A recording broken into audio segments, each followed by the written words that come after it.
சிவகார்த்திகேயன் பட சாதனையை சல்லி சல்லியாய் நொறுக்கிய பிரதீப் ரங்கநாதனின் டியூட்.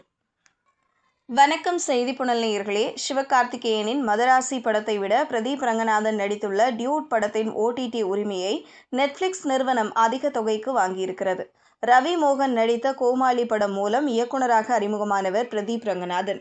முதல் படத்திலேயே பிளாக் பஸ்டர் வெற்றியை ருசித்த பிரதீப் ரங்கநாதன் அடுத்ததாக கடந்த 2022ஆம் ஆண்டு ரிலீஸான லவ் டுடே படம் மூலம் ஹீரோவாக அவதாரம் எடுத்தார்.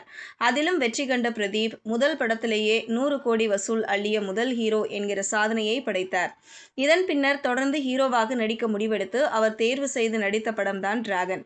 அஸ்வத் மாரிமுத்து இயக்கத்தில் இந்த ஆண்டு பிப்ரவரி மாதம் திரைக்கு வந்த டிராகன் திரைப்படம் அமோக வெற்றி பெற்று பாக்ஸ் ஆபீஸிலும் 150 கோடி ரூபாய்க்கு மேல் வசூலை வாரி குவித்தது.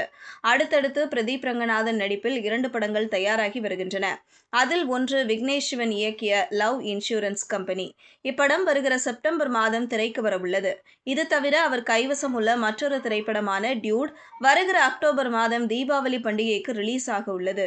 இப்படத்தை கீர்த்தீஸ்வரன் என்கிற புதுமுக இயக்குனர் இயக்கியுள்ளார்.